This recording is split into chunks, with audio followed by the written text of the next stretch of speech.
Welcome to A Productive Conversation. It's me, Mike Vardy, and I am joined by perhaps my most frequent collaborator on podcasts outside of Michael Schechter, and it's my friend Patrick Rhone. I've known Patrick for a long time. He's written books like Enough and Minimal Mac, and he is a true renaissance man, I guess, is probably the best way for me to put it. But we always have great conversations, and not all of them get recorded.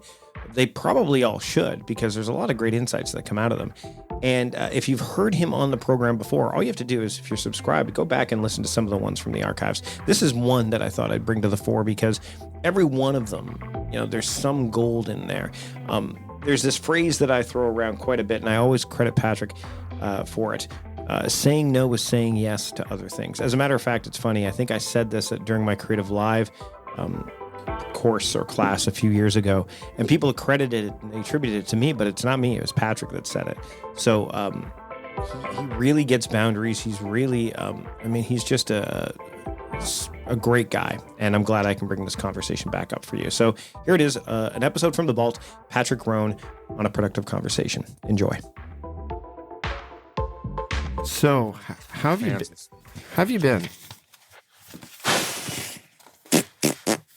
I'm recording, by the way, just so you know. Oh, wow. Okay. That's a complicated question. So here's the thing. When you're head down into a project for a significant period of time,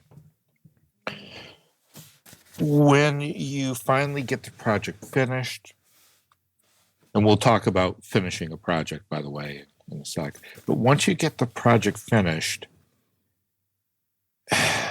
and you've shirked so many other projects and responsibilities for the sake of this one for so long, your head comes up out of it, and suddenly it's like, okay, I don't know what to do. I don't know what to do with myself if I'm not working on this thing. Mm-hmm. I don't know what my purpose is. I don't know what I'm supposed to do. And so I think it takes a little while. I think that's the one thing we don't plan for, especially when it comes to big projects, that we don't plan for providing the period in between where you're a little bit lost. Yeah. And where you need to kind of get your normal rhythm back. Yeah, you almost need like a recovery period, or just a re-indoctrination of sorts. Like you're coming, it's like when when astronauts go to space and then they come back to Earth, and they can't walk. I'm being reductive, but it's funny. I'm about to head into that phase myself, where I'm working on a deep project, possibly. Now, the interesting thing is there's going to be two deep projects that I'm going to basically have to alternate between, which might be even more.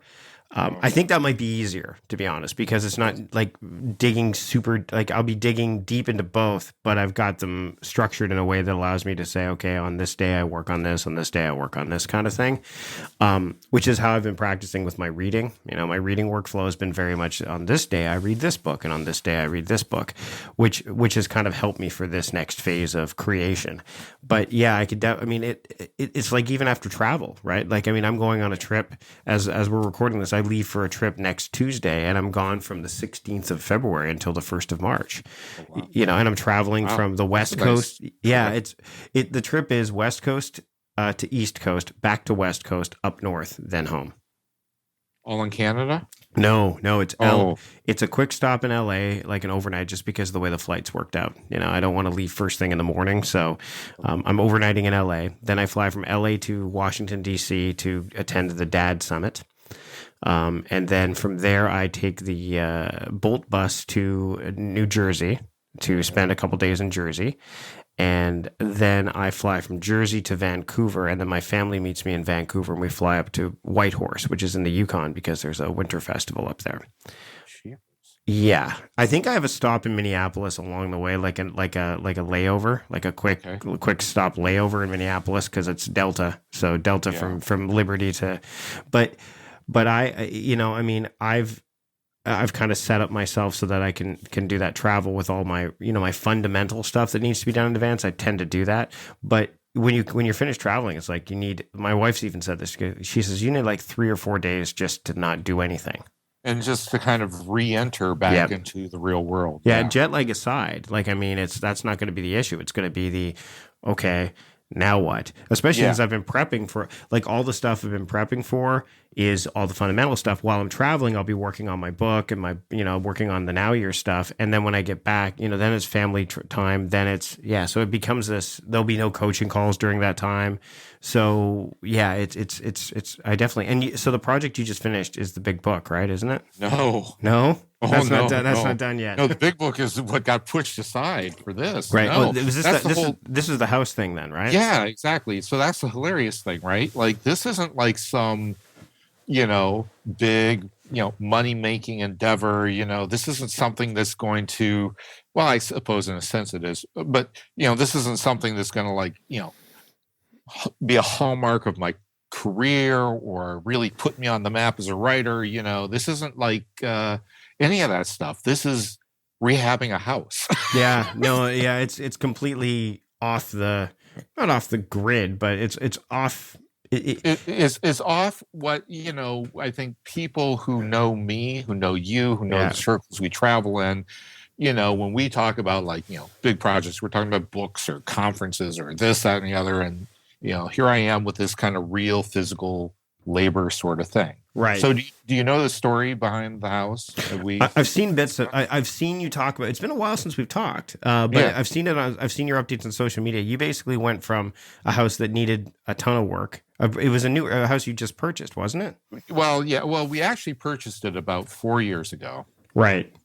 And got kind of the big rocks. Yep.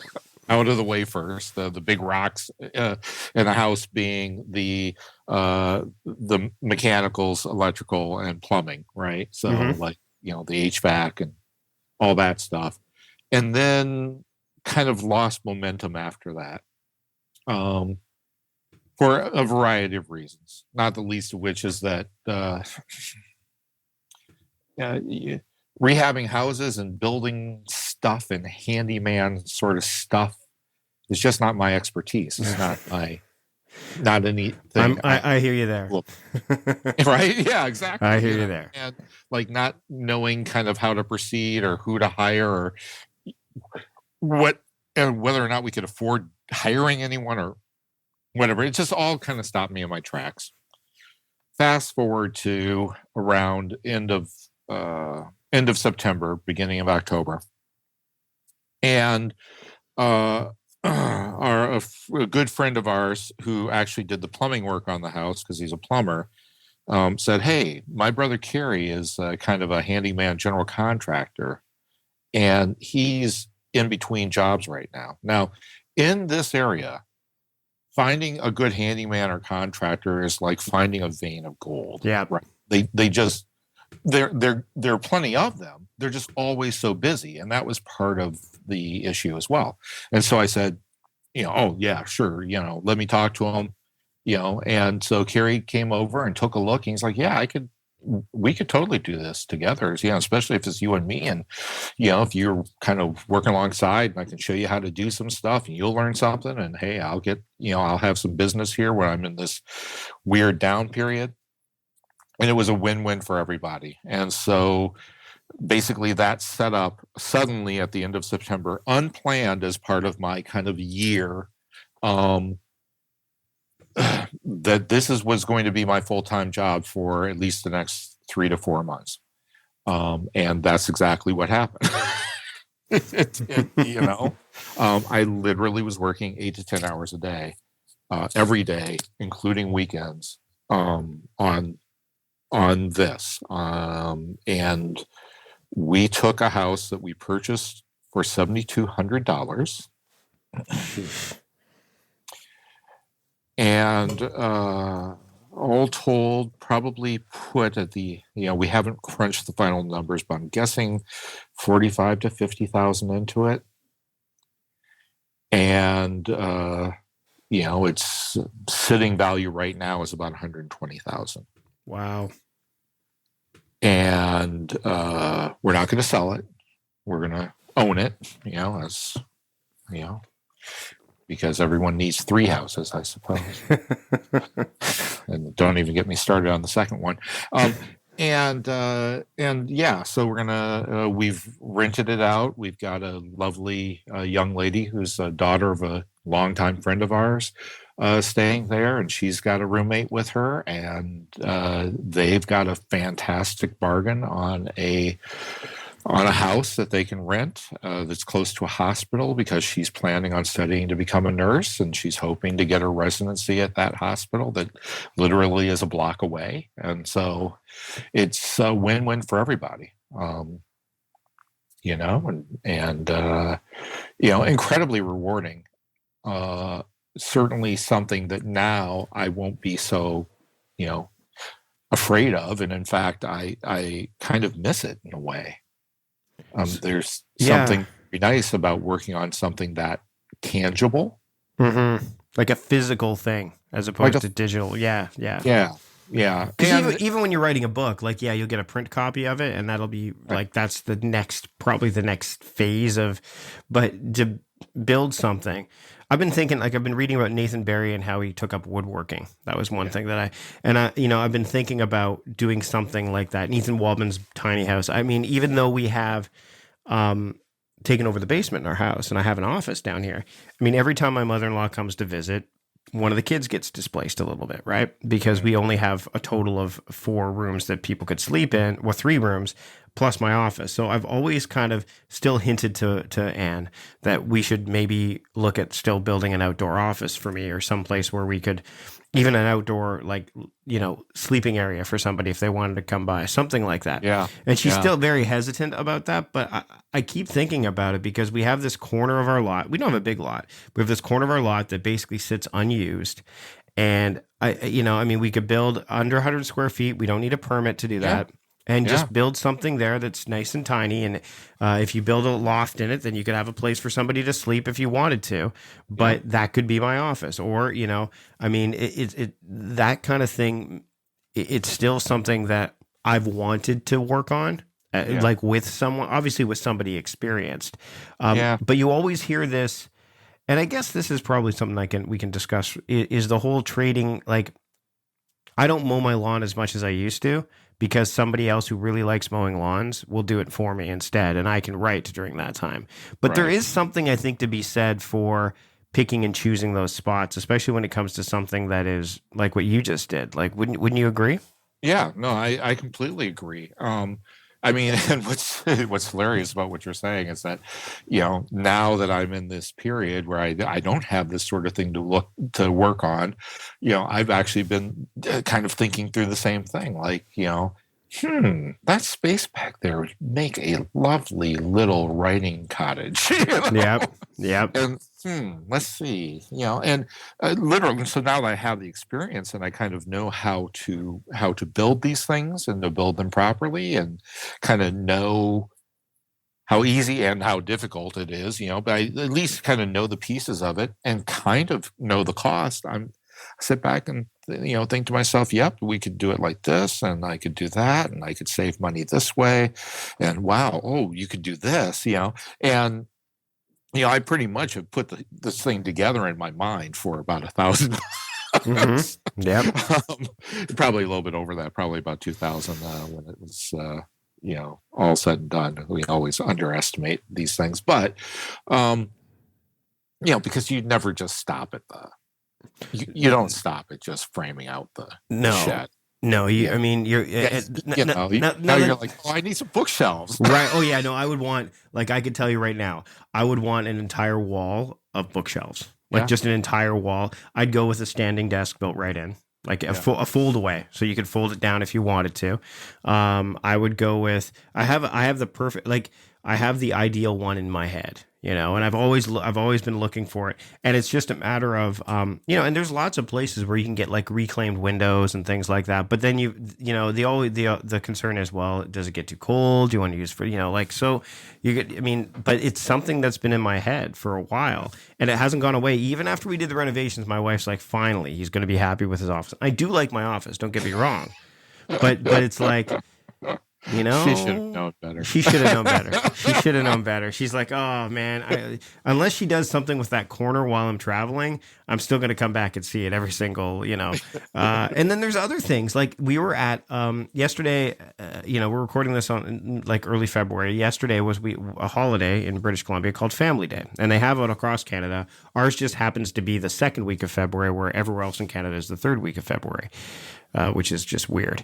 But we went to out to Sydney, which is a place that's close to where the ferry drops people off as they're coming from the mainland. It's a very sleepy town, a lot of retirees, and it's near where the airport is.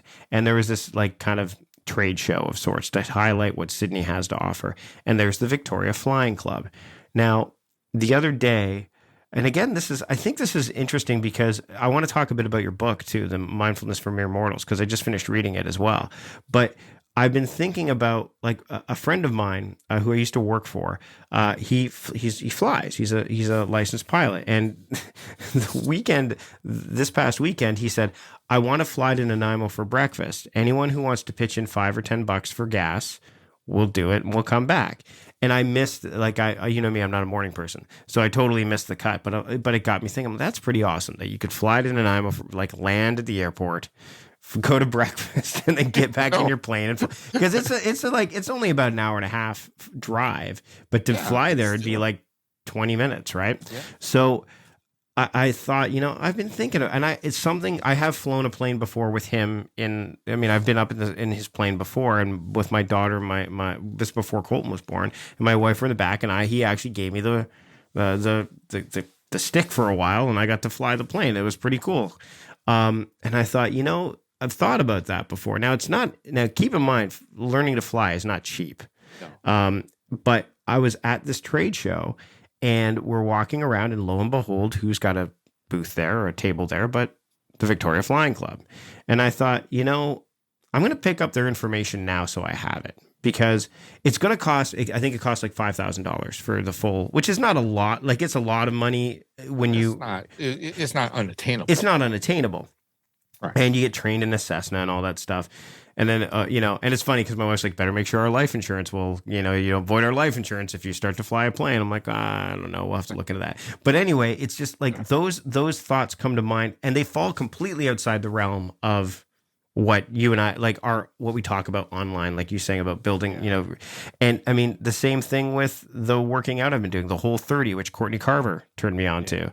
I'm on day 22 now.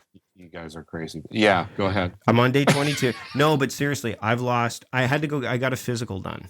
And the doctor, he accidentally told me how much, it was last week I got a physical done.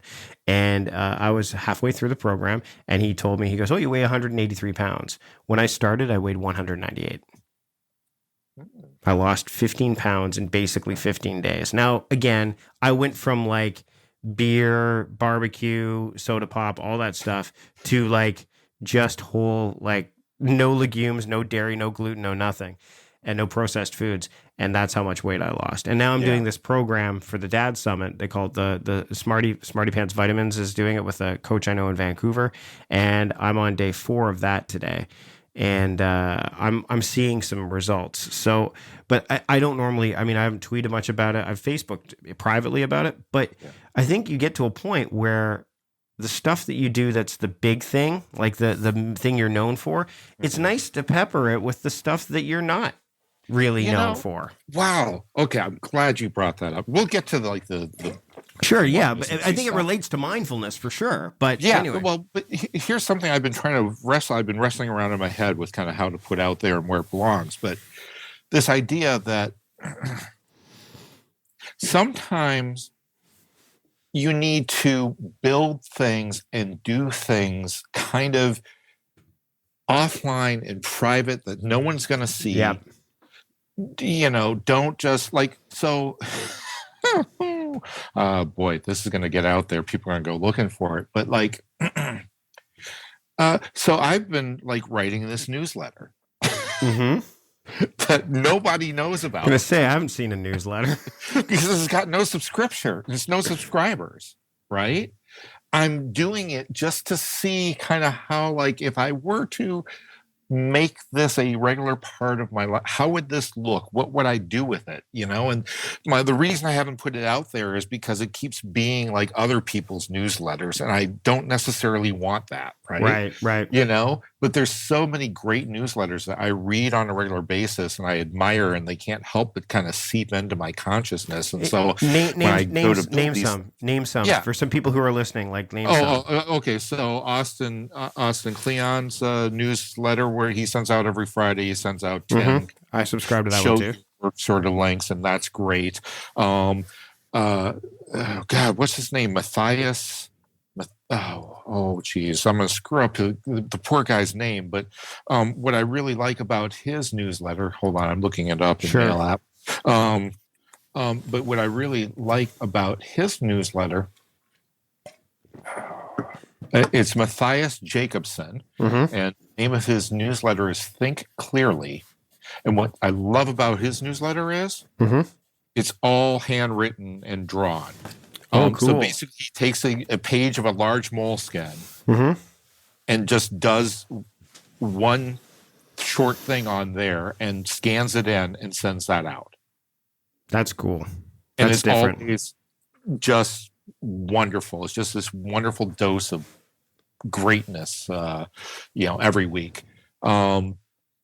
Garrick Van Buren's Expand newsletter, which is a subscription newsletter, but the really neat thing is Garrick tweets regular kind of ideas out on Twitter, and based upon whatever idea for the week gets the most retweets and likes and favorites and whatever else, hearts, whatever we're calling it these days, he counts all those up, and whichever one gets the most, he expands on that topic.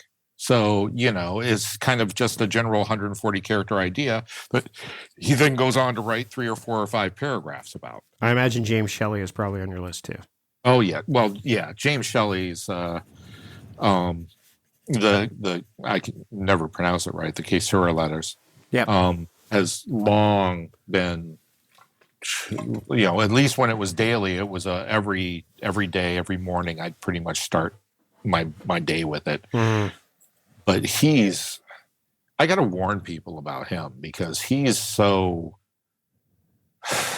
deep, smart and deep and intellectual, right? Oh, yeah. And a lot of the stuff he writes about is like stuff from like the Roman philosophers and things like that. But it's interesting because before Ryan Holiday started writing and Tim Ferriss started writing about this stuff, James was writing about it. Yeah, James was writing about it years ago.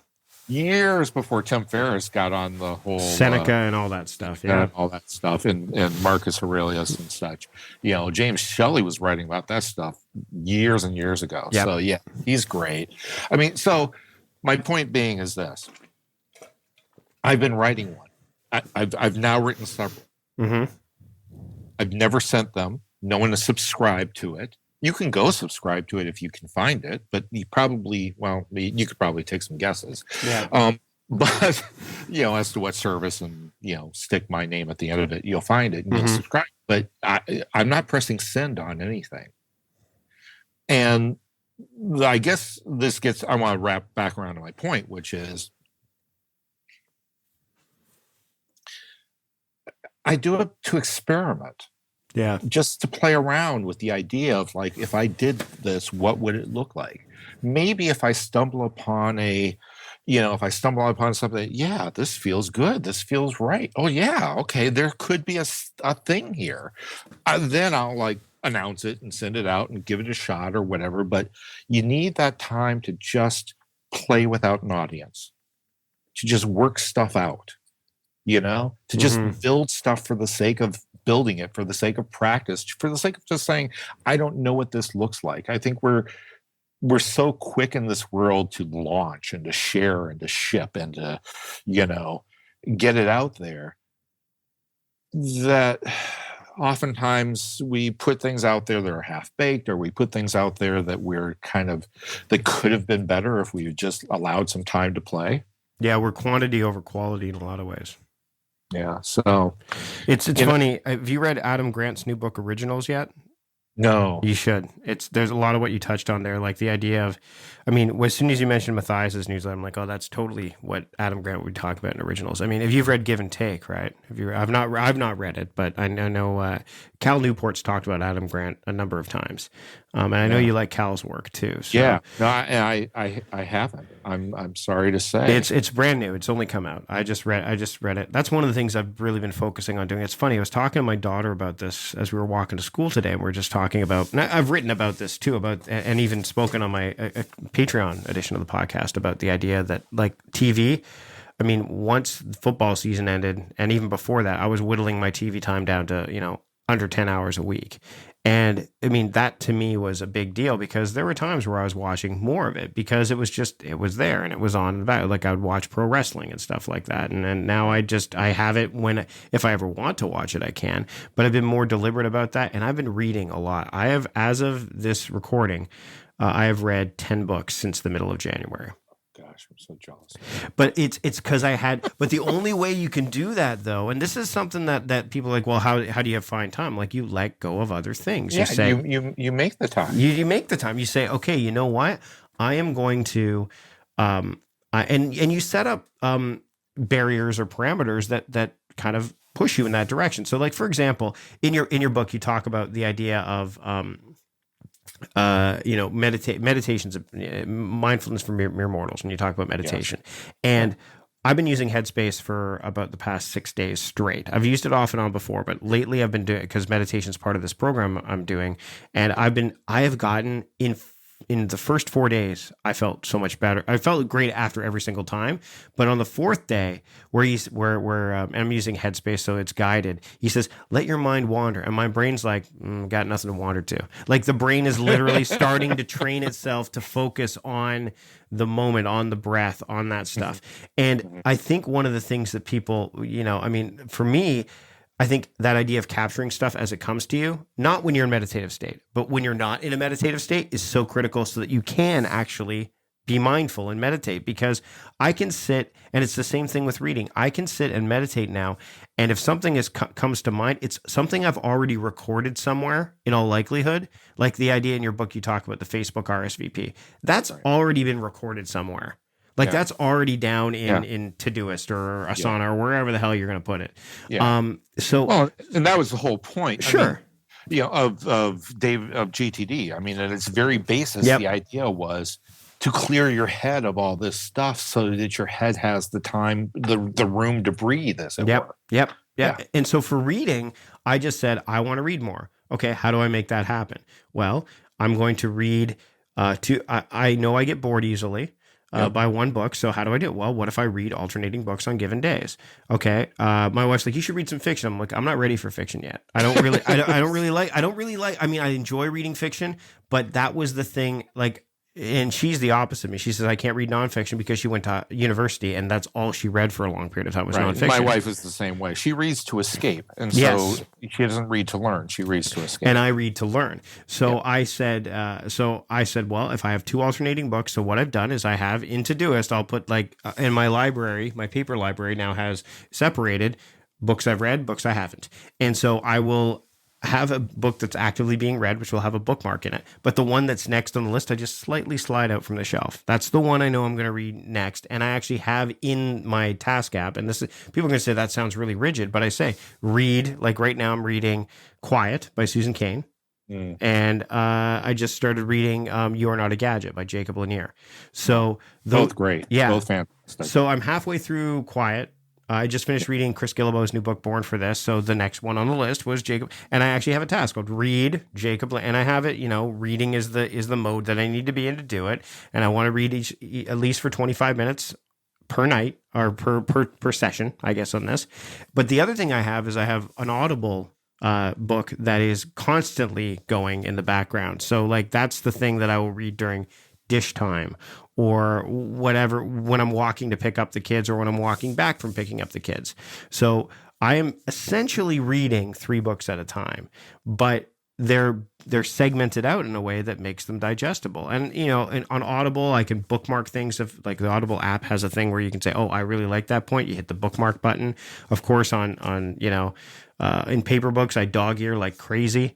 And, if I'm reading, I was reading your book, I highlight it, right? So, Yeah. I mean, I think that if you set up parameters and you make a concerted effort, like your intentions are, I want to read more, and then you carve out ways to pay attention to that, then you don't have to think about it as much. It just happens. Like my goal was to read 50 books this year. I've read 10 already. Right. So, I mean, if I keep up this pace, and we're basically the second week of February. If I keep up this pace, I'm going to hit close to 100 books. Yeah. Well, but here's another thing about that I think, people don't think about. Think about how many times you're in a checkout line, you got the person with 100 groceries ahead of you, and maybe 4 or 5 of those people, and you're going to be standing there a while, and you pull out your phone. Yep. And you start checking the Facebook or the Twitter or the, what have you. Other people's stuff. It's funny. So Mindfulness for Mere Mortals is a living book. It's a living guide. In other words, it's not done yet. The thing that you buy is like a portion of what it's going to eventually be. What you're buying now is you're buying the kind of the first third of it, and I plan on releasing updates as I write more stuff. And I've written more stuff, and a new update will, knocking on wood, come out towards the end of this week. But one of the things that I'm writing about is, the title of the next chapter is, "Are you down with OPP?" Other people's problems, yep. Right? Because that's really what it comes down to, right? We want to go and read about other people's problems, whether that be, the person who's having a really bad day at work, or the person who's having a hard time with their kids, or the people that are dying in wars on the other side of the world, or the politicians who can't stop repeating the same phrase over and over again. These are all other people's problems that we're so attracted to because it allows us to avoid our own. But I digress. My a local guy I follow on Twitter, he's a friend, Kevin D. Hendricks, actually wrote a book called 137 Books in 1 Year, How to Fall in Love with Reading. And it's chock full of just wonderful advice, kind of a lot of it head slapping, no duh sort of stuff, but still head slapping, no duh sort of stuff that you're not doing, right? Mm-hmm. And not you, Mike, but you and the general public, that we generally don't do. One of the things he said was, well, instead of taking my phone with me everywhere, I replaced it with a book. Yep. Whatever book I was reading. And that's why I tended to read a lot of like trade paperbacks, because in the winter I could stick it in my coat pocket and it would fit, and I could, if I'm in the grocery line, I'd take out my book and start reading. If I was, at the car wash, while they're washing my car, I'd take out my book and start reading. I'd go to the bathroom, my book would come with me. I would, the book literally came with me everywhere, the same way we do with our phones. Yep. How did I read 137 books in a year? Anytime I had the chance to read, I read. It's really as simple as that, right? Mm-hmm. Yep. And I love that. That's kind of the main takeaway. Replace your smartphone with a good book. Because if you're probably doing that with your phone already. You may not even be conscious of, the amount of time you're spending there. But the same thing is true with meditation, right? Yeah. This is not something that you necessarily have to carve out a half hour, 20 minutes, an hour of your day. Nope. This isn't a yoga class that you're going to have to go to when it's happening. And, all those things are great. I'm not knocking them. I'm just saying that, once again, are you stuck in a grocery line? Then you have 2 minutes to meditate. Yeah. And that's 2 minutes can be highly beneficial, especially in situations where you're normally stressed or anxious or impatient. 2 minutes can take all that and throw it all away. By the way, when I read the grocery store stuff that you mentioned in your book, I kept thinking about the David Foster Wallace video that's on Vimeo called "For This Is Water," which is so good. Yes, which is great. I'm gonna put that in the show notes. Now, one of the things I want to mention is that I've been doing these Sunday morning walks since the start of the year, and it's funny.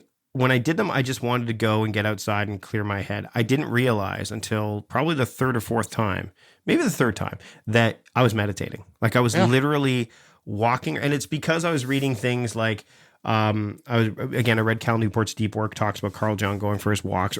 Mason Curry's Daily Habits, which is another great book. They would go for their walk, and I'm like, this is something I should probably do. Well, what happened is that, I just walk around my neighborhood, and I know you have a beautiful neighborhood that you can walk around. I'm sure you do the same thing. But for me, I'm walking around, and I'd get home, and I'd think that only maybe 20 minutes have passed by. 40 minutes, an hour. Oh, yeah. Like you just, as long, and all I have going on is my smartphone's in my pocket. I'm playing a music mix called Contemplation that has songs that have meaning to me. So they're my wedding song, my song that represents my daughter, my son, and then other ones that resonate with me. And that's what I do. And yes, thoughts come and go. Sometimes I will actually record an idea that may have come to mind, but I have the ability to do that really quickly by just going, remind me to do this, and then that's it. So it's because we can do that, and it's not that. I mean, even with Headspace, as it's 10-minute meditations that I'm doing, but it doesn't feel like 10 minutes. It feels like it just doesn't. Well, I mean, and that's one of the things I try to point out in the book is that, at first, when you're first doing it, 10 minutes will seem like 10 hours. Yes. Yeah.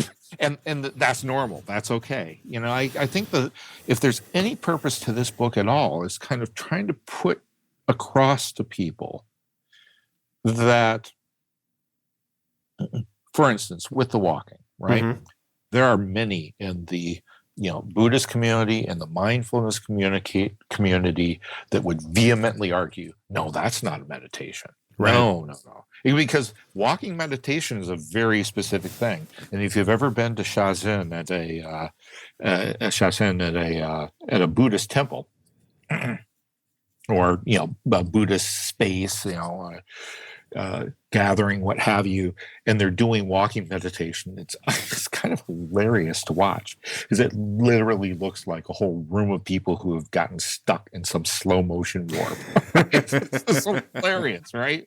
I mean, because it is very slow, methodical walking where you're sensing every kind of, you're trying to be in touch the same way that you're in touch with your breath as you're meditating. You're trying to be in touch with the bottoms of your feet and, with the cadence of the feel of your arms. And I mean, it's just like people who have literally been trapped in like some sci-fi slow motion death ray, and they will say, no, that's walking meditation, right? Well,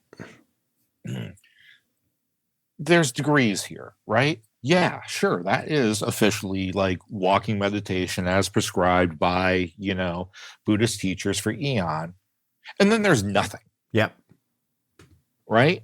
So I'm not going to knock the guy who's taking a walk in his neighborhood, who's in touch with what's going on around him, who's just enjoying the surroundings and the feel of a beautiful day, or at the architecture as he's passing by, or the birds as they're singing in the trees, or the squirrels as they're playing around. Yeah, I'm not going to begrudge that guy because the alternative is nothing, and that's in between that and the walking meditation, and that counts too. I think so, and it's so the last one, not this previous Sunday walk, but the one before, 3 deer in our neighborhood. I was walking, and I literally was probably about 3 feet as I walked by because I wasn't totally paying attention. And I'm like, oh, there's 1, 2, 3 deer right there. And they're just calmly eating their thing. I mean, obviously there's been some invasion of their space. So they're like, yeah, we're coming into town to eat. And I watched them for a good 15 minutes.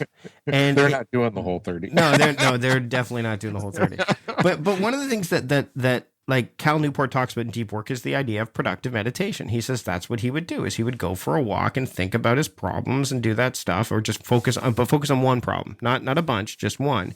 And I think that that's important. Now, I want to touch on something that when you were talking about like checking Facebook and stuff like that, when I was reading originals, and I've read a few other books that talk about empathy as well.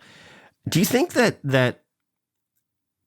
do you think that checking Facebook and looking at that stuff, other than taking our minds off our own stuff, because it's easier in a lot of ways, it also is a way to possibly have a passive form of empathy towards the world? Like it's almost like an artificial, it's like a dose of active. Yeah, you think it's active?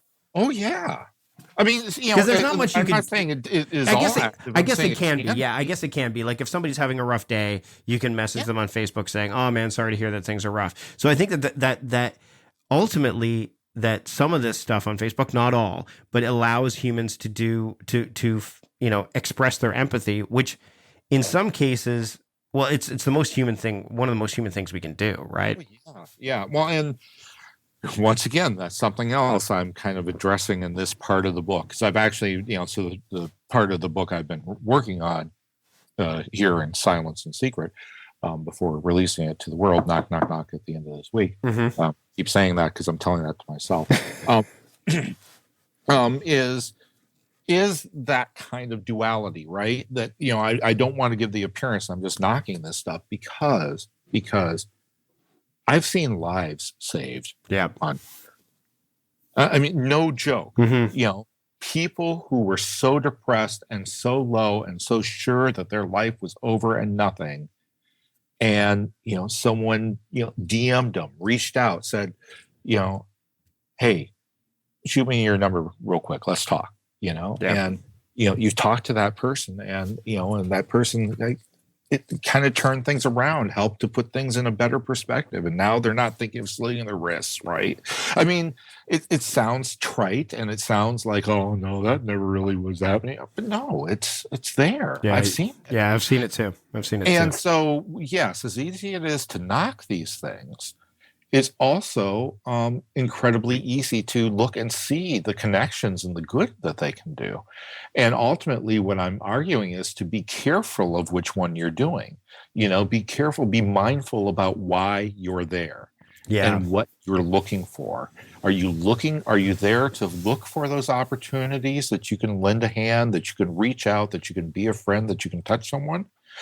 Or are you there to just rag on the latest politician? Or are you just there because there's an opportunity to be there when it may not be the most opportune time for you to be there? Because that's the other thing is people go, well, maybe I should be on Twitter all the time because what if somebody's trying to, I'll follow the hashtag, whatever to make sure that it's very easy to stay in those places because, and I think other than empathy, I think the other reason that people go to this thing is because it gives them triggers. It gives them prompts to create action as opposed to looking inward to go, oh, that thing. I was just reading, and again, Blinkist is another great tool for getting books in quick digestible bits. So if you're somebody that's looking at your phone, grab Blinkist and read those because at least then you're getting like the kind of Cole's notes of a book or Cliff's notes rather. Sorry, Cole's notes is Canada. Cliff's notes of the book, and then you can decide if you want to buy it. That's just happened with the Daniel Kahneman's Thinking Fast and Slow. I've not read that yet, but I read the Blink. I'm like, ooh, that's fascinating. There's the step one of the brain and step two, and some of the stuff he's talking about is fascinating. But the idea of triggers of catalysts that kind of say, okay, you know what? I'm going to go on Facebook right now because I don't want to make a decision on what to do next, or I haven't made a decision. I haven't created this boundary. So now I'm just going to go on Facebook and see what's going on because it's the same thing with email. That will move me forward, but it may not move you forward in the direction that you want to go. Meditation, on the other hand, does the opposite. Yeah. Well, and but I think what meditation does is that it allows you to kind of step back, clear the mind, clear the space in the same way that you need to kind of make that room after a big project to kind of figure out where you are and what's going on and kind of what the next thing is, that you kind of need that breathing space after a vacation. You need that breathing space every single day. You need that breathing space to be able to just stop doing anything and to just focus on your breath, or just focus on the sounds you hear, or just focus on anything other than the myriad of things calling for your attention, the myriad of things that you could be doing or should be doing or want to be doing. And just to say, none of that can get solved right this second. And so I'm just going to clear my head to allow myself to be open when a solution comes. And that is incredibly freeing and powerful.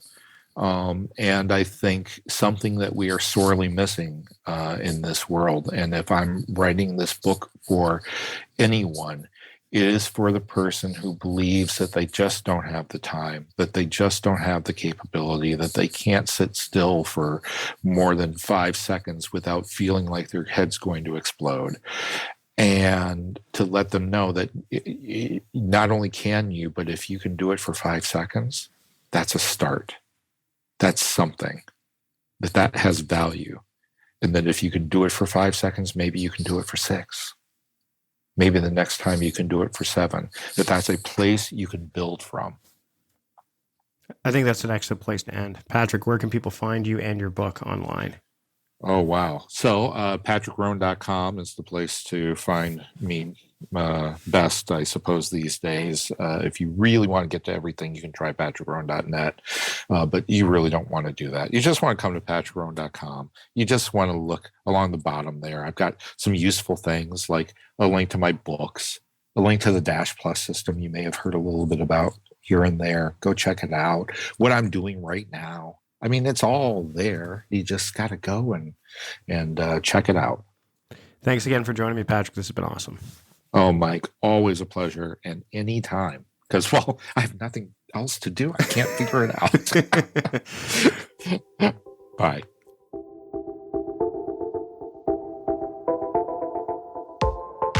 Thanks once again to Patrick for making so many appearances on this podcast and for being a great friend. You can check out this episode in greater detail, the links, all that stuff. Just go to productivityist.com/podcast 436 to make that happen. And while you're there, subscribe to the show, or just do it right now from the phone or device that you're listening to. Maybe you have one of those iPods that still exist. You could do it from there as well. And that way you don't miss a single episode. You can find the past conversations with Patrick far faster, far simpler by being a subscriber. And you won't miss a single episode of what's to come, which is another fresh one as we get closer to the end of the summer months here with Britt Frank. I'm looking forward to bringing that one to you next week. And I'm also looking forward to bringing you sponsors like the ones you heard on our podcast episode today. The conversation Patrick and I had, you would have heard a few of them. Well, if you want to check out all the sponsors, go to productivities.com/podcast sponsors to check out all the sponsors of this podcast. That's it for this episode of this podcast. Until next time, I'm Mike Vardy, the host of A Productive Conversation, reminding you to stop doing productive and start being productive.